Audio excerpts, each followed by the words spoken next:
What's happening, fam? L.A.R movement still moving. Book is entitled Lessons from a Non-Custodial Father at Amazon, Kindle, or Create Space. Link will be in the description box below as usual. This was entitled What We Learned from Our Grandparents, or the importance of our grandparents. This may be for some of your grandparents, depending on your age, or your great-grandparents, depending on your age.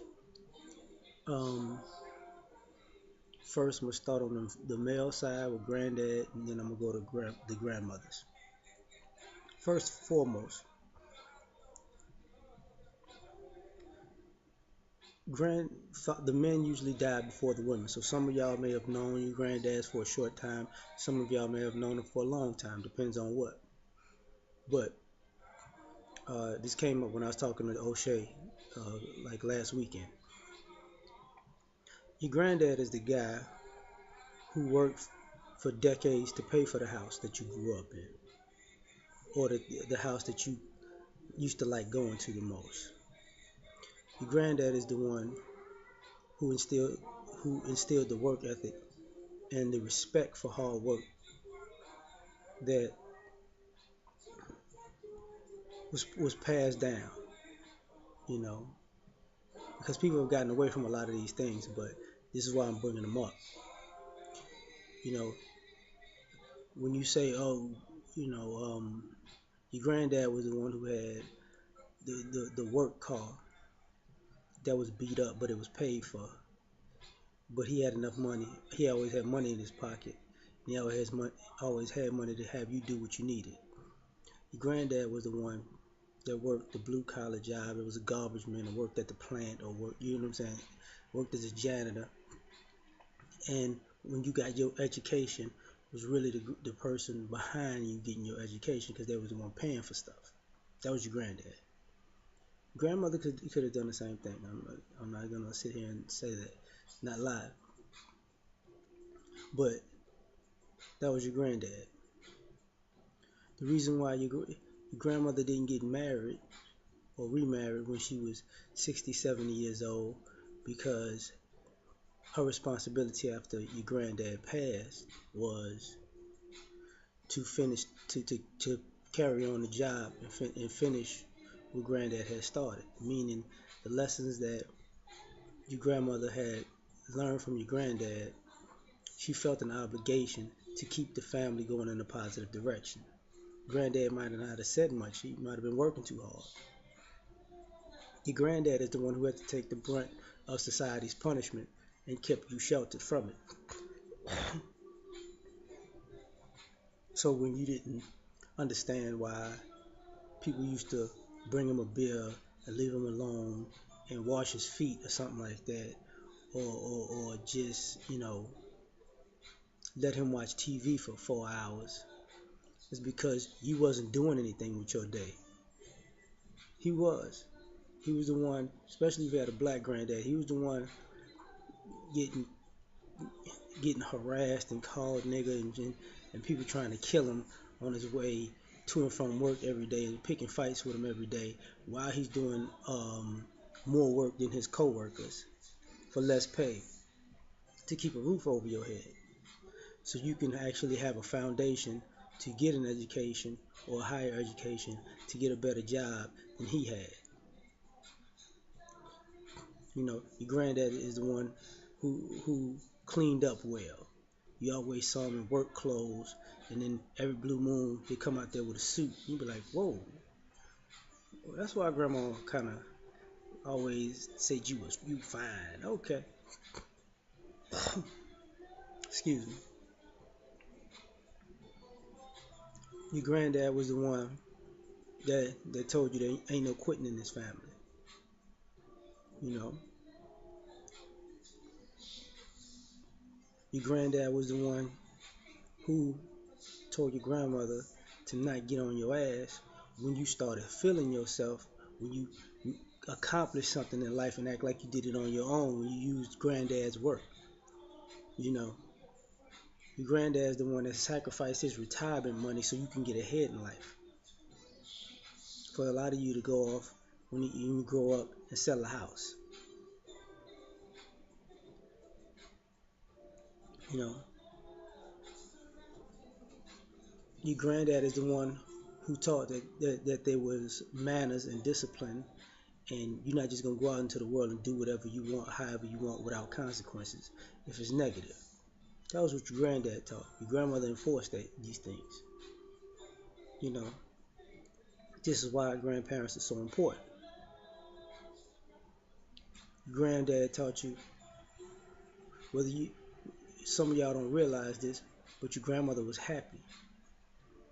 Y'all want to watch fences and act like, the 60s, 70s, and 80s, women weren't happy. They were happy. There were plenty of people in happy, loving relationships. People weren't happy with their financial material situation, but they were happy in their relationships.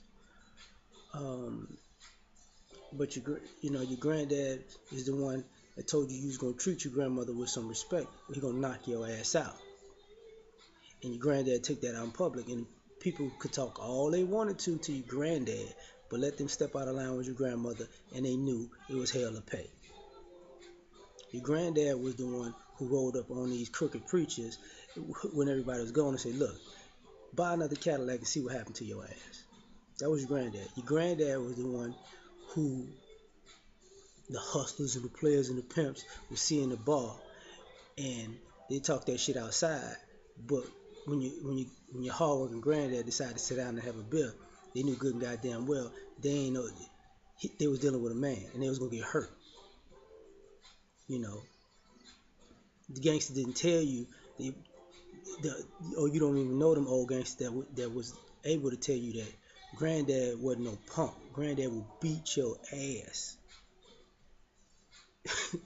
you know, but I digress. Your grandmother was the one who taught you have to um, check yourself. You have to be cognizant of what's going on. You're going to respect people. Your grandmother was the one who made it look easy. Your grandmother took the baton, and when you came home, it was always something to eat. You know, the house had a nice, cool atmosphere. It was fun. You know, y'all got to play games. Y'all got to interact with each other.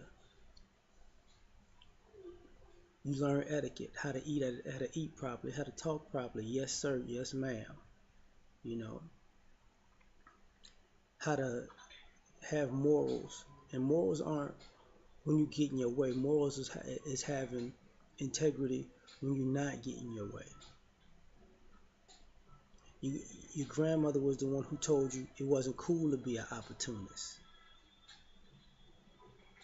Your grandmother's the one who told you it ain't cool to use people and because you want more. They earn something. You don't just take things from people because you want them. That's not cool.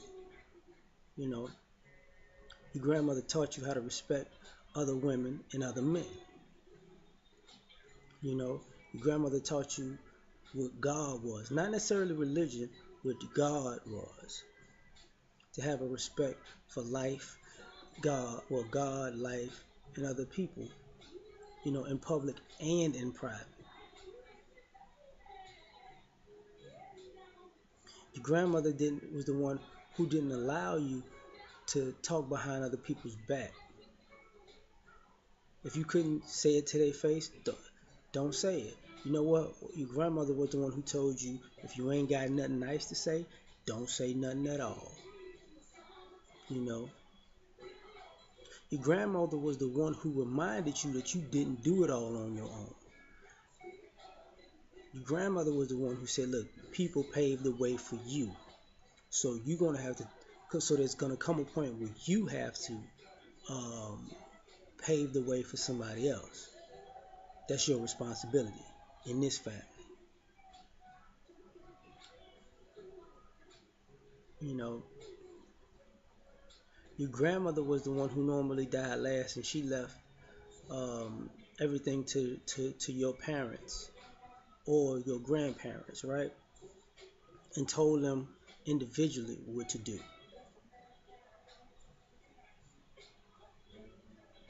You know, your grandmother was the one who told you all the things that kept the family together. That's where you got that's where you got your favorite dish that makes that doesn't matter if you live in a mansion or a studio apartment. You at home when you eat that. You know, your grandmother's one that made potato salad, and you was doing like this as a kid, like yeah. That was what she was doing, right? Your grandmother was the one that taught you that if you wanna you love people back. You know, your grandmother who just taught you to be a giver. You can't take from everybody. You got to be able to give something to people. Your grandmother was the one who showed you that if your granddad is hurt and out of commission, guess what? If he can't cut the grass, she'll do it. You know that she'll do it. Your grandmother was the one who took care of him when he was sick.